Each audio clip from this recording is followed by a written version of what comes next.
Pozdravljeni, sem Ines in vi gledate Dancers Life Stories. Danes je z mano Barbara.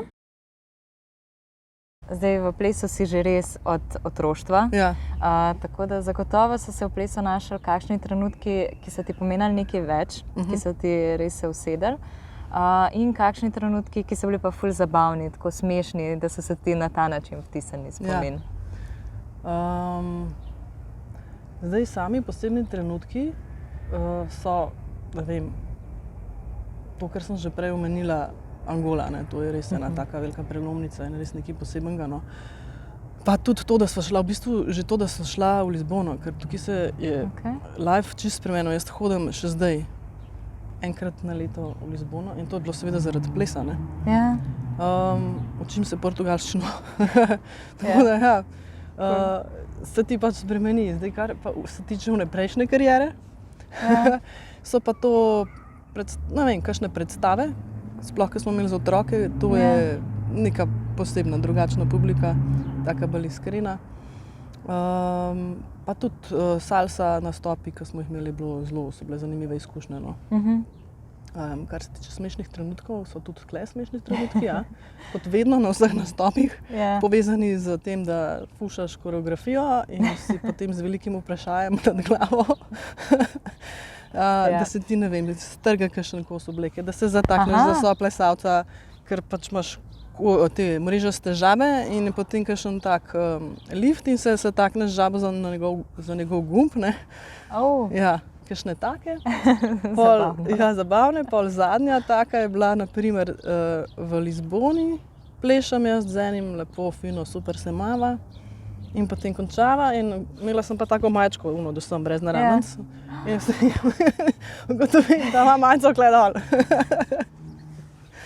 Take, no. Večinoma so pač povezane z nekimi okosi oblačil.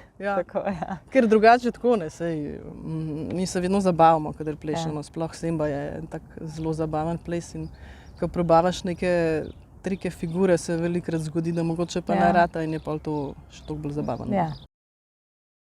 Kaj pa kakšne lekcije? Kaj te je ples naučil, mogoče kakšna stvar, kaj tudi potem v zasebno življenje preneseš? Da je treba vaditi. Da se pač nič ne zgodi samo od sebe. In da je treba biti vztrajen, imeti potrpljenje. In da smo si ljudje različni. Da ni nujno, da imajo vsi enake poglede kot ti in da to še ne pomeni, da ne moreš biti nekom okej. In da se veliko ljudi pride na ples družiti in da življenje je ena taka, da ga ne smeš preveč resno jemati, no, tako.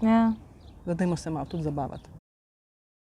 Imaš kakšen značilen gib zase, da bi rekla, to je pa en gib, ki ti je najljubši ali pa ki ga najraje uporabiš? Uporabljam.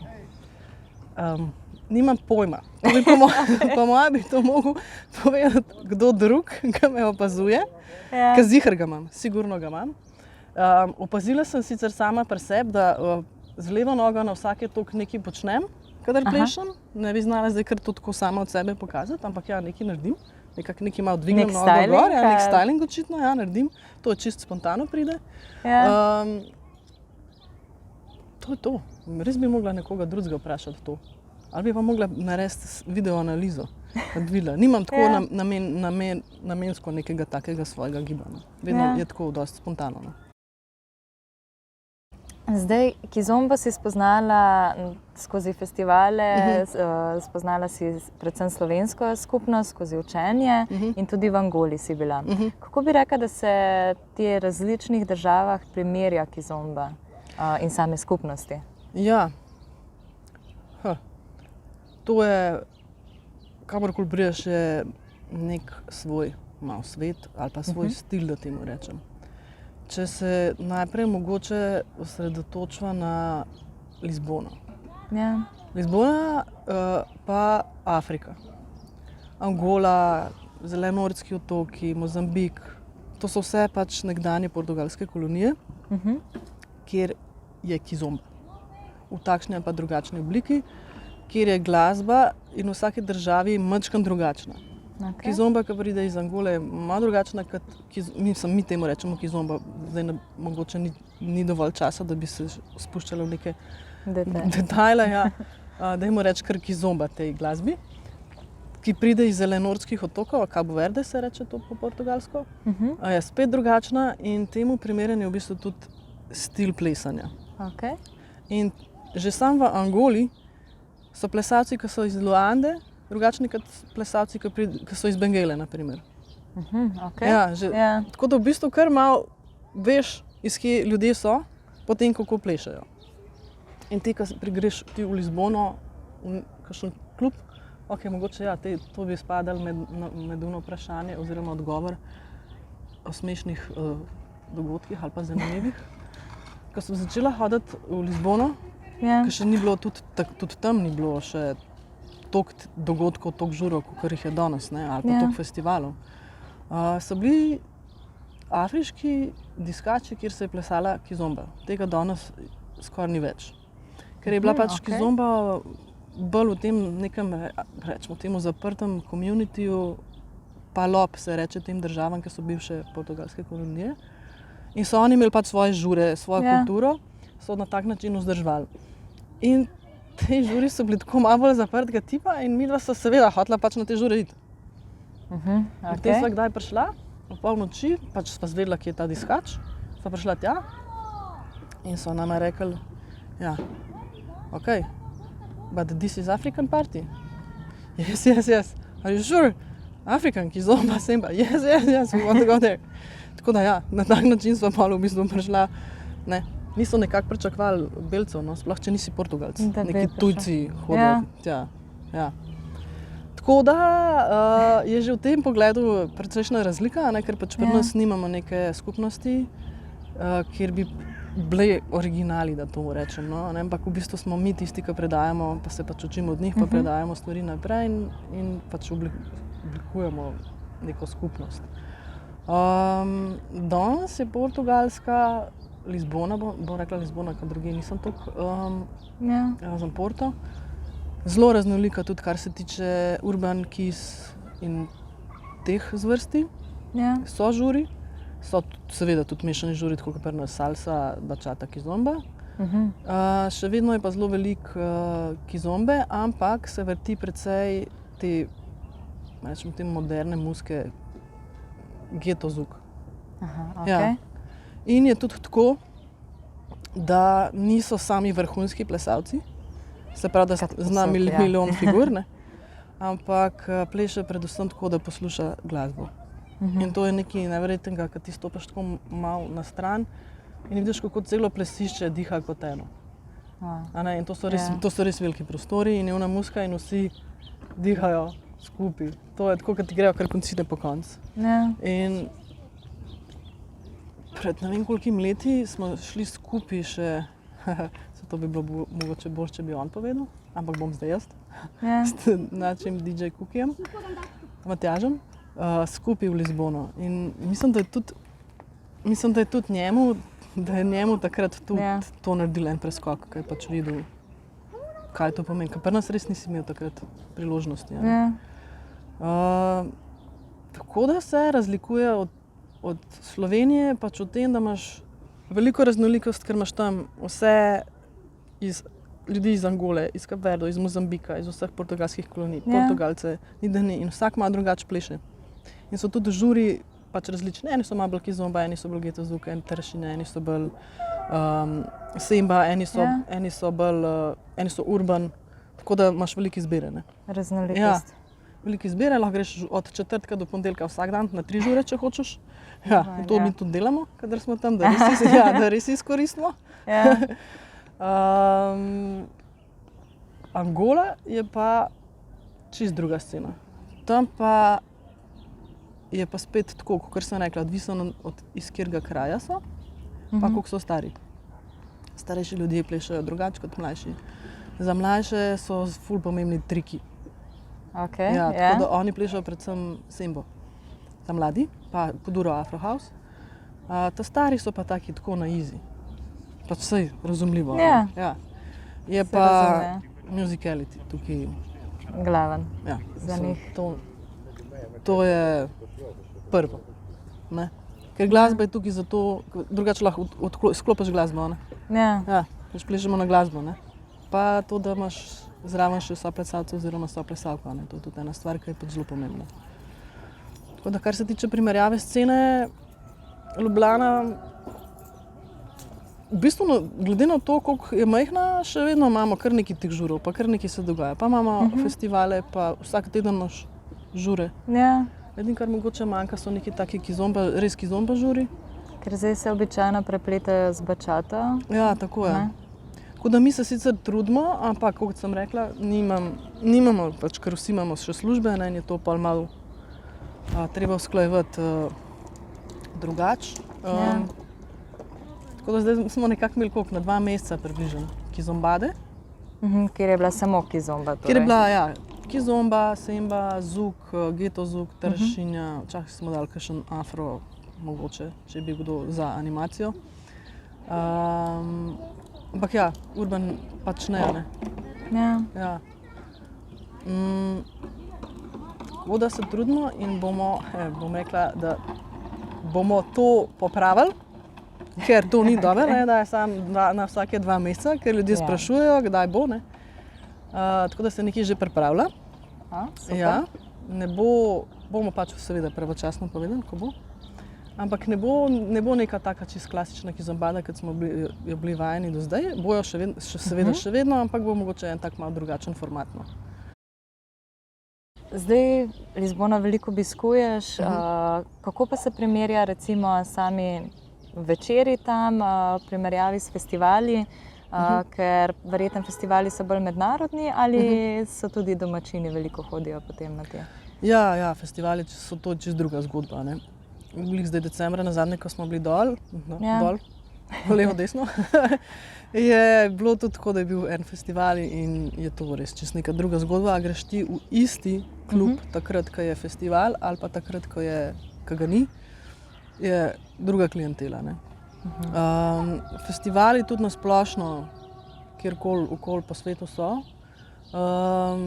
si pač tam z nekim namenom, od tiste 3 dni se odklopiš in pač ne spiš in plešeš. Je nek tak zaprt krog ljudi, ki se večinoma že poznaš, vse na teh žurih tudi, ker večinoma hodijo eni in isti, tako da imamo tam zdaj že tudi kar prijatelje. In se pač učiš, Se učiš na festivalih, ki se greš pač učiti in pol to tudi malo vadiš, medtem ko greš sam žurati, tako kot bi šel pri nas v klub. In še ta razlika je mogoče, kar se tiče Slovenije, bom rekla, zdaj bom mogoče malo grda. Ja, tam se ljudje res zrihtajo, ko grejo ven. Ja, res se zrihtajo in to tudi fantje, ne samo punce. Punce pa nas še nekaj tako, da zdaj bom tukaj malo fante okarala. Ampak res se zrihtajo. Cel obleka, čevlji, frizura, ura, ni da ni. To vse zrihtan. Diši, ja, pač res veliko dajo na to. Tako da je to kar... Pa še to sem prej pozabila, še smo veliko zapovedati, lahko 3 dni pogovarjava. Super. Ja, kar se tiče razlike te plesne scene, naprimer že samih večerov, pa res pa tam. Ena taka kulturna je ta, da v klubu, ko se mu reče Muangole, drugače pomeni Angolec. Ko se je ta klub odprl, ni šans, da prideš noter, če nimaš štiklov. Superge še zdaj, te ne spustijo noter. In tudi ne boš kar tako plesal, to je tudi razlika na splošno. Na festivalih kar hodimo drug po drugega, pa pač vsi z vsemi plešemo. V klubih ni tako. Pač te plešeš s tistimi, ki si prišel, ali pa pač, če nekoga tako poznaš. Ne bo te pa kar en XY povabil in tudi ne bojo plesalke hotele iti s plesalci plesati. Ker ona, če je tam prišla z neko družbo, da ti kar uletiš, pa jo ne bo. Te bo zelo verjetno zavrnila, ker pač ima tam soseda, bratranca, mogoče fanta in to pač ne gre kar tako. Drugačna kultura, torej res tako kot pri nas, ko greš v nek klub, v primerjavi, ko greš na nek plesni večer. Tako. pač ne plešeš kar z vsemi, ki so tam, ampak s tisto družbo, s katero si Torej, pri prišel. njih se dejansko pleše res prav v klubih, ne tako, kot imamo mi nek plesni večer. Ali tako kaj je. takega. Ja. Aha, To so prav okej. klubi, ne? Eni so res veliki, tako 3 štuke. Okej. Ja. In eni so taki mogoče malo bolj casual, eni so pa tako, kot sem prej razlagala, da moraš biti res zrihtan, urejen. In tudi pač mizo je treba rezervirati, je treba toliko pa toliko spiti. Okej. Ja. Tako da je pač Ja. različno, no? Zelo Ampak ja. velika razlika. Ja. Kaj pa ti je dejansko kakšna inspiracija za ples? Ali so to kakšne osebe, ali od kje jemlješ inspiracijo za razvoj? Ja, so vse osebe, s katerimi sodelujem. Ja. Ja, za tečaje so mi inspiracija tečajniki. A ne? Ker jaz sem pač tam zato, da jih naučim plesati. Jaz bi komot lahko vsako uro pripravil neko koreografijo pa čao. Ne? Naša filozofija je od začetka bila taka, da mi hočemo pač ljudi naučiti plesati, pa tudi če bojo cel let delali samo osnovni ena. Se zdaj malo pretiravam. Ja. Ampak ja, seveda, to je bilo mogoče malo prestrogo na začetku, ampak edino tako nekam prideš, ne? Ker iz osnov, Ja. če niso osnove porihtane, ne moreš graditi naprej. Ne? Tako da, kar se tiče tečajev, so mi inspiracija tečajniki in res je vsaka skupina vsako leto drugačna. Ni ene enake, tako da ne moreš, mi imamo sicer nek program za tečaje narejen, ampak se ga prilagaja čisto vsaki skupini. Ne? Ja. Potem, kar se tiče, seveda tudi drugi učitelji plesalci, jaz kadar grem na festivale, grem vedno tudi, če se le da, na kakšne začetne, ki jih je sicer bolj malo. Ker slišiš stvari, ki jih mogoče pač sam nisi pogruntal, ali pa ki jih takrat, ko si začel plesati, nisi slišal, zato tudi spodbujam naše tečajnike, naše plesalce, da grejo vedno tudi na kakšen, da grejo eno stopnjo nižji, na tečaje, ki so eno stopnjo nižji, tudi na začetnega. Ker se na primer dogaja, da smo jim seveda na začetku jim poveš 100 stvari, pa pokažeš, ampak ne moreš toliko absorbirati. In se pol zdaj, ko plešajo pa že, ne vem, pol leta, eno leto, pokaže, ja, pa je stisko, ja, seveda to sem ti, ja se spomniš septembra. Ne? Tako da je fino je iti vedno močkaj nazaj v osnovo. Pa osvežiti. Ja. Tako da, kar se tiče tečajev, mi je to za sam ples je pa glasba. Ljudje, ki vztrajajo, ki plešajo, ki pač so mogoče malo drugačni. Pa probaš pa aplicirati to tudi na svoj ples, probati mogoče prilagoditi na svoje telo, da si vedno malo unikaten najde, rečemo temu. Ne? No, saj smo vsak po svoje. Ne? Tudi jaz vedno pravim, da nočemo delati kopij nas. Vsak mora pač pogruntati, kaj njemu najbolj ustreza. Ne? Mi pa sam predlagamo. Ja. Zdaj za naše plesalce si pripravila tudi en plesni izziv.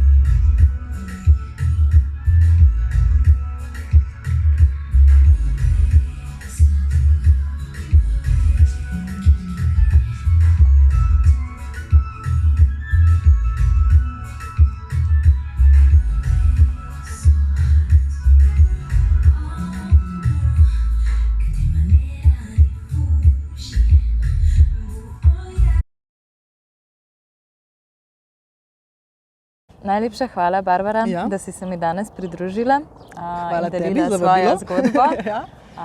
Upam, da ste uživali tudi vi. Preizkusite Barbarin izziv in se vidimo čez dober teden.